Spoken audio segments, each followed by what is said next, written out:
What's up everyone? Welcome back to my channel. So ngayong araw ay pag-usapan natin ang isang bagay na pinakamahalaga sa ating pag-YouTube. Naranasan nyo na ba na hindi kayo makasubscribe? Or hindi nyo pa alam kung bakit nangyayari ang hindi na kayo makasubscribe sa ibang channel? So ngayong araw ay pag-usapan natin kung paano nga ba nangyayari yon. Dahil sa sobrang dami na ng inyong sinubscribe, ang tawag noon ay subscription. Marami na po ang inyong subscription kaysa subscriber. So, ang mangyayari ng inyong channel, ito po ang mangyayari kapag nagsusubscribe kayo. Ito. Yan ang lalabas na notification. Ganito. Mayroon kasi akong dalawang kaibigan na nangyari sa kanila yan. So, sobrang bilis at sa sobrang dami pag didikit sa ibang channel, isang araw ganyan na lang ang nangyari ng kanilang mga channel. Hindi talaga maganda na sobra-sobra pala sa pagdidikit kasi mayroon palang sanction na mangyayari doon sa inyong mga channel. Ngayong araw ay pag-usapan natin yan kung paano kayo makakapag-subscribe ulit. At isa pa guys, ito po yung dahilan pagkalagas ng inyong mga banana. So, bakit nga ba nagkakaroon ng pagkalagas ng inyong banana? Dahil sobra po ang inyong subscription, hindi na po dumidikit doon. Dikit ang nagsusubscribe sa iyo. At kusa itong naglalaglagan. Kaya napapansin nyo, naglalagas lang. Dahil nga, wala na siyang space doon sa subscriber. Bali, full na talaga siya. Kaya, pagka bumabalik kayo doon sa inyong channel, halimbawa lang, nangisda kayo, makikita ninyo doon, mayroon doon bilang ng subscriber at pagka ilang oras lang yan tapos binalikan nyo yung mga nag-subscribe sa iyo, mapapansin nyo na nawala 10 na nag-dikit sa iyo, mawawala dahil po yun sa sobrang subscription ninyo at nalalagas talaga yan, halos walang natitira doon sa bagong nag-subscribe sa iyo. So yun po yung pinaka-common na nangyayari sa ating mga channel kung bakit madalas maglagas ang ating mga banana. So paano nga ba maiiwasan yan? So itong video na to ay ituturo ko kung paano natin masusolusyonan yan. Gagawa ko ng isang tutorial kung paano nga ba maiiwasan natin ang pagkalagas ng ating mga banana. Okay guys, let's go!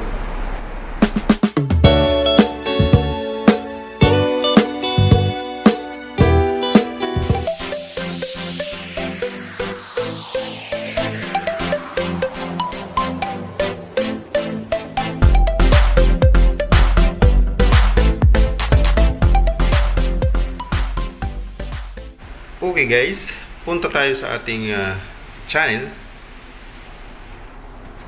So nandito tayo ngayon sa home screen ng ating mobile. At unang-una ay i-click natin itong ating YouTube. At pupunta tayo doon sa ating YouTube channel. Okay? Ayan. So, nandito na tayo sa ating YouTube channel. So, nandito po tayo sa unang click po ng ating YouTube channel. Ganyan ang mangyayari. Dito tayo sa baba tumingin. Meron dito makikita natin na home, explore, subscription, notification, and library. So, yan po yung mga nakikita natin dito sa babang banda ng ating channel. So, ngayon, ang gagawin ko dito ay i-click natin ang subscription.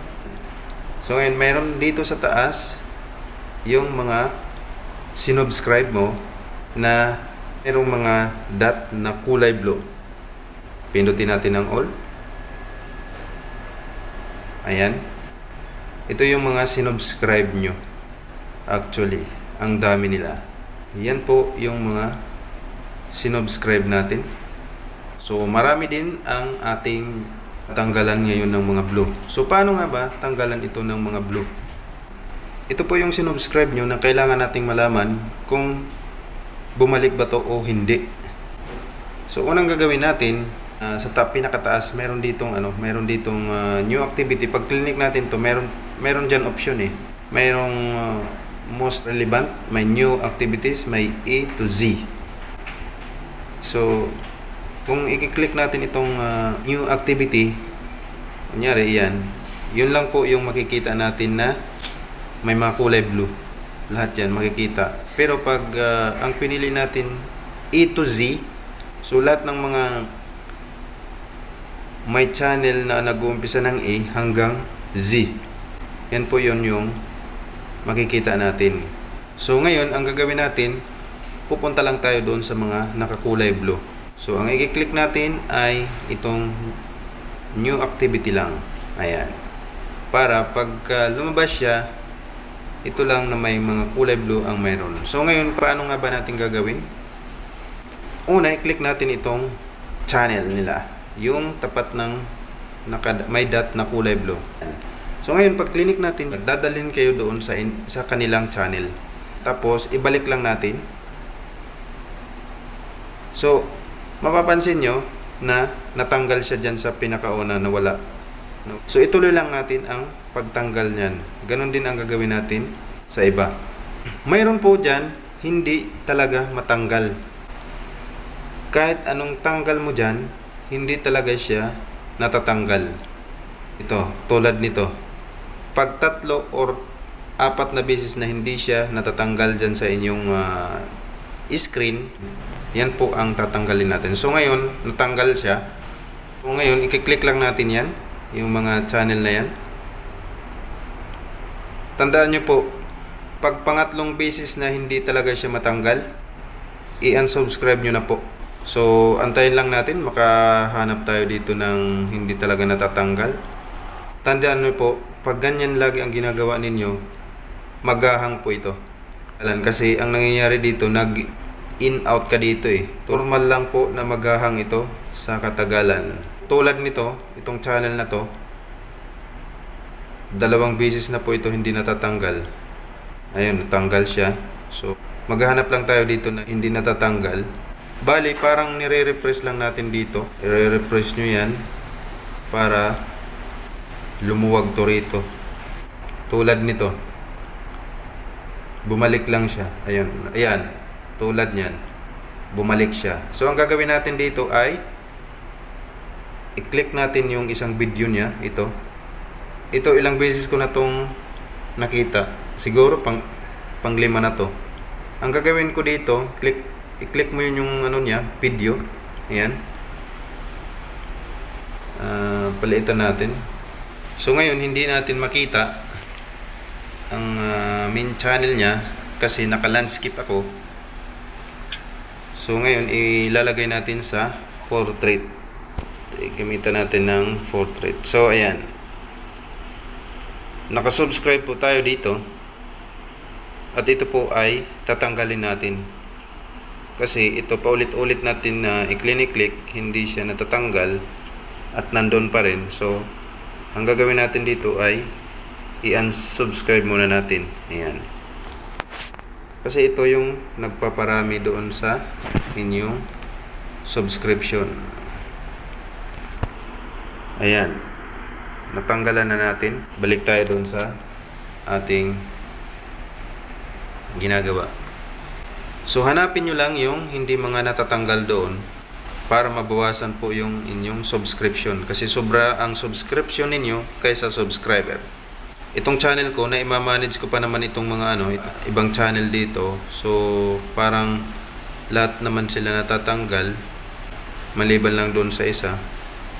So, ganun lang po ang gagawin ninyo sa inyong subscription. Kailangan nyo magtanggal dyan ng iba. At kung natapos nyo na to, punta kayo doon sa inyong Gmail, burahin nyo yung mga hindi naman kailangan na mga email doon. Isa rin yan sa dahilan na hindi na kayo nakaka-receive ng inyong mga sinosubscribe, walang notification, walang message. Ang marireceive nyo, your data is full, you need to upgrade your data. Burahin nyo po yung mga hindi naman doon kailangan na message. So, kailangan mo linisin yan. Tulad niyan, hindi ito natanggal si kung 93. Pangatlo na yan, ha? Tingnan natin. Ayan. Pag mga ganitong channel, ay alam na. So, puntahan natin ang kanyang, ayan, iganyan natin siya.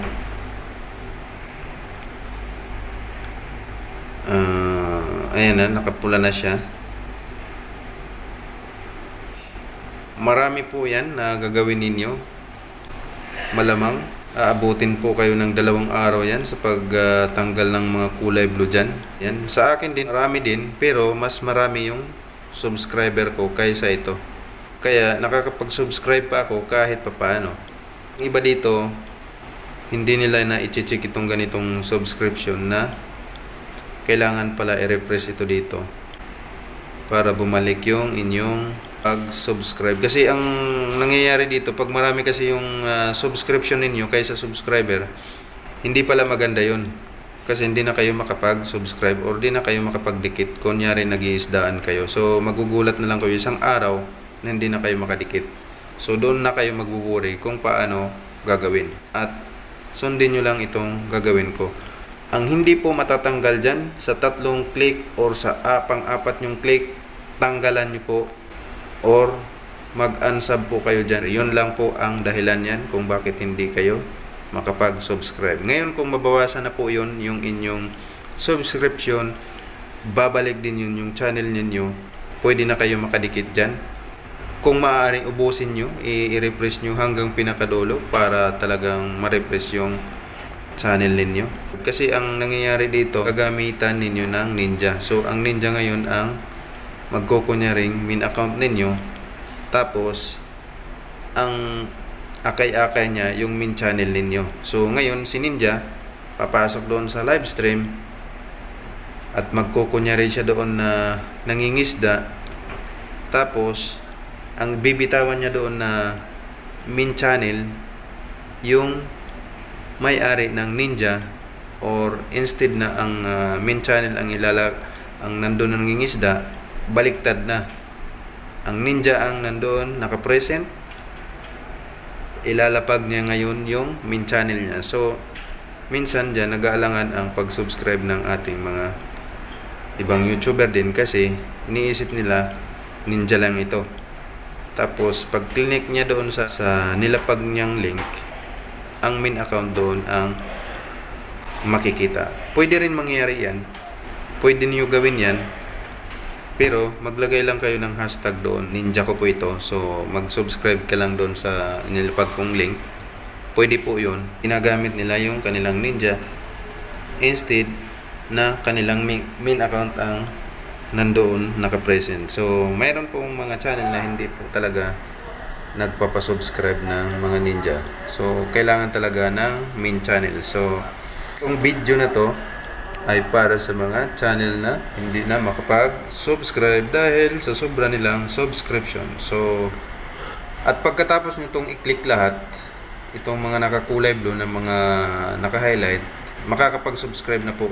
Tandaan nyo po, ang hindi po natatanggal dito sa pag-click natin dito, yan po ang unsub na natin. Yan ang pinaka-importante. I-unsub ninyo. Huwag lang i-click.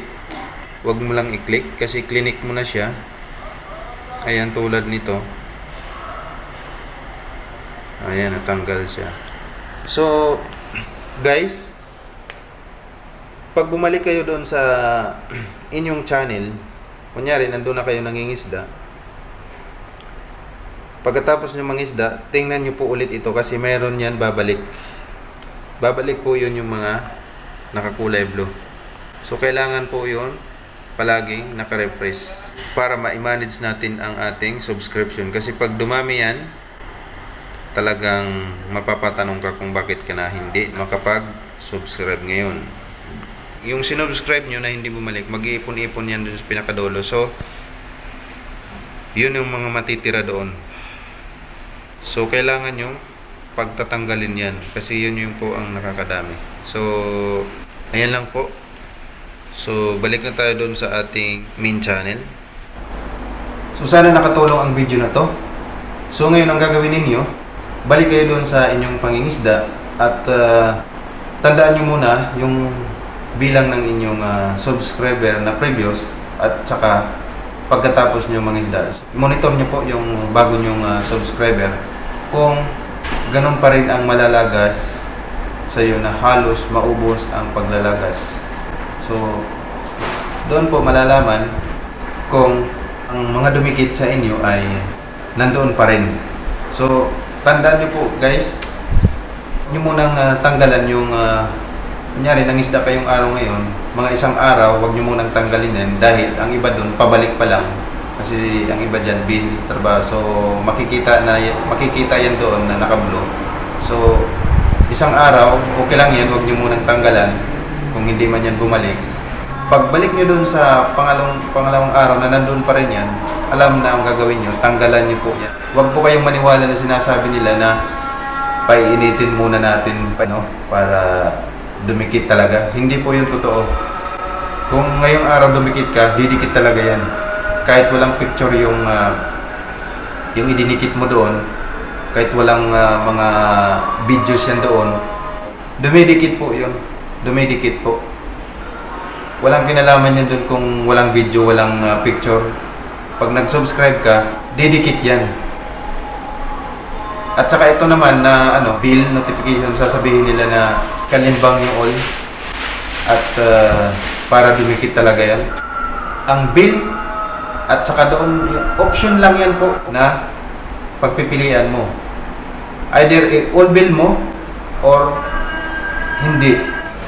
Once na sinubscribe mo, na napanood mo yung video na yan, didikit yan. Bakit yung mga yung mga hindi naman YouTuber, yung mga subscriber, kadalasan walang picture po yun. Bakit nagka-count po yun yung mga bilang doon? Kaya lang naman nangyayari na hindi dumidikit yun dahil ang dami mong subscription kaysa subscriber. Tapos ang sinisisi natin si Lolo. Si Lolo ang sinisisi natin agad eh. Si Lolo ang may kasalanan nito. Actually, mayroon po talagang hindi dapat gawin. Mayroon talagang mga violation. Pero nakikita mo yung violation dyan. Tulad ng mga strike na yan. Nakikita yan. Yung channel mo, mayroon lang doon, hindi gagana. Pagka clear kasi yung channel mo, lahat mo pwede gawin na mga video, mag-download, mag-upload. Nagagawa mo yan. Pero once na ang inyong channel ay tamaan ng strike, mayroon doon hindi pa function, hindi gagana. Bali, aantayin mo muna yan ng mga 3 months. Hindi ko lang sure kung 3 months o 1 month ang sanction doon na hindi ka makapag-upload. Pero hindi po agad-agad tinitik down yung channel mo. Mayroon po rin yan mga proseso kung paano tanggalin. Natatanggal po yun. CPR, strike. Pero mayroon mga guidelines dyan na susundan mo para bumalik yung inyong channel. So, ayan lang guys. Sana nakatulong ang video na to. Inshallah. So, let's go. Bye-bye.